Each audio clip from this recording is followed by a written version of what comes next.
on the top. They added another 8 or 9 inches, a 30 caliber machine gun in that. If you saw the movie Sahara with Humphrey Bogart, he actually shot an airplane down with that. Don't believe it.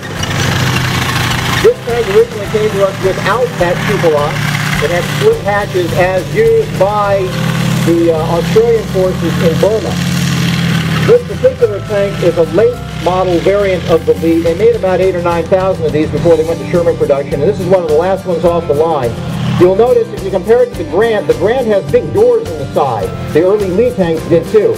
But by the end of the construction run on these, they started getting rid of those doors because it weakened the armor on the side of the vehicle. They said at this point, you know what, we'll just let you climb in on the top. There's a hatch on the roof and then another one up there in the turret. The British also said, we don't like the fact that you guys put the radio in the tank with an extra radio operator. We want the commander to have access to his radio. That's why you see the Grant tank with the wider turret. It's got radio gear in the bustle rack. This is running on a radial aircraft engine.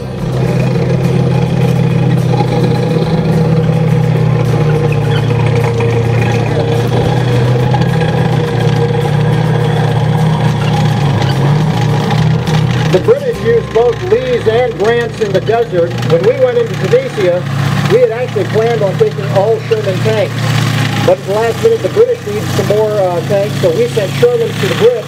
Some of the first Shermans that our 1st Armored Division was supposed to get, the M4A1s. So we had to go into Tunisia with some Shermans and some Lee tanks. Yes, sir. You'll notice, too, if you compare the Grant tank to this Lee tank, the 75mm gun is shorter on the Grant. That's the M2 anti-tank gun. This one has the M3. When we first started making Lees and Grants, we said, you know what, we shouldn't have a barrel that hangs over the nose because it might catch in the trees. But when we first sent the tanks to the British, they said, well, you know, that's very fine and dandy, but we're in the desert. Trees aren't a real problem.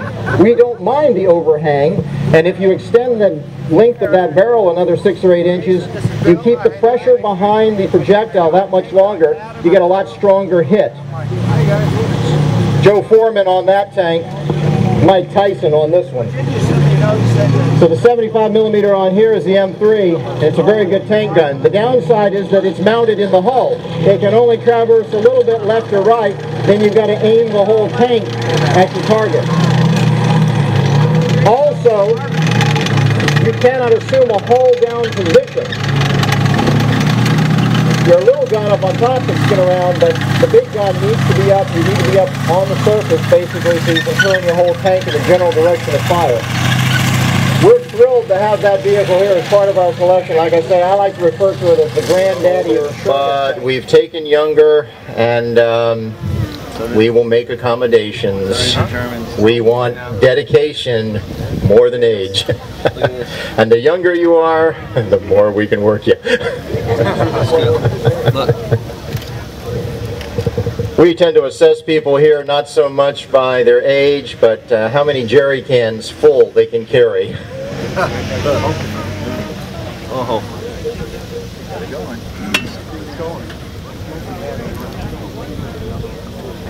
Now, what you're seeing here today took us about a week and a half to get all these vehicles out into the field. You have to battery those things up. They're parked fender to fender. When we're putting them away after each show, if you lose your keys or your pen or your favorite flashlight, He wants a toy gun. we promise you will be able to get it back next year when we bring the vehicles out again. But you could walk in our pole barn from vehicle to vehicle when they're parked. Yeah, I know. Takes us about a week to get these vehicles out That feels good, huh? for the open house. When we have the museum set up in 2014 and get started out there near Potomac Mills on that 70-acre site, the American Wartime Museum hopes to do stuff like this every single day.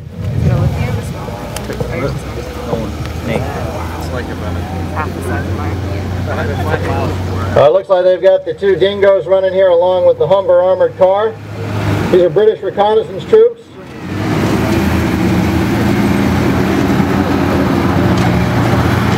I believe they've got a Bren gun sticking out of the front of this particular vehicle.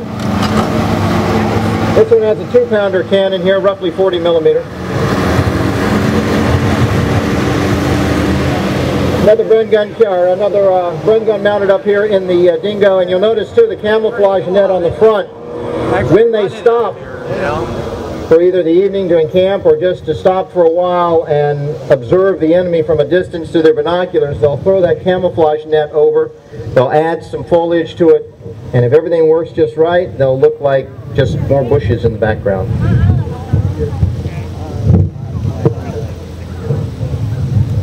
We actually have a number of British vehicles here as part of the collection. They include one of only, I think, 3 or 4 running Valentine tanks in the world. We've got one here. I think we may have the only one in the U.S. We have a Churchill tank, and if you've seen the recent series on the super weapons of World War II on the History Channel, one of the things they have been showing is the crocodile. Our version is a crocodile. If anybody has a line on a nice armored trailer for the crocodile, we want it, because we have the tank but not the armored trailer. That was actually a flamethrower that had the fuel and armored trailer behind it. The Churchill's very cool. It kind of reminds you of a World War I tank with the big clanking tracks. And, as soon as we get the brakes worked on, we'll have that one out again as part of the collection. But here you see the reconnaissance troops here from the British Army. They're going to stop here. The Dingo's moving forward to get a look at the enemy positions that are somewhere behind me. The Humber armored car is over there. Not exactly a tank, but he does have that 2-pounder gun. It sounds light, but it's a 40mm cannon, so he's providing some cover for the scout here. Now another scout car is going to move forward. Again, this overwatch kind of a situation. They're covering each other.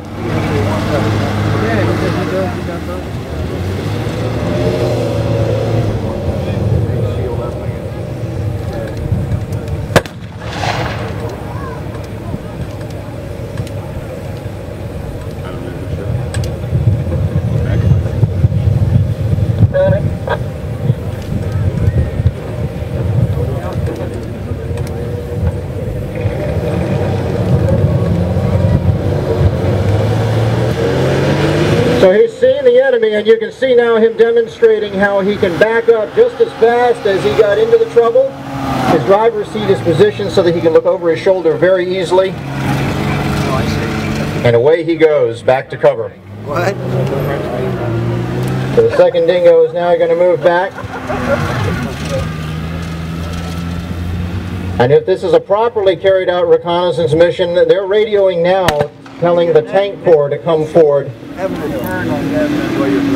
As the Humber armored car fires a shot, keep the Germans' heads down while they move out. This is another very rare vehicle here, this Humber armored car. There's only a few of these running in the world. These are part of a collection of privately owned vehicles that have come out here today to join us.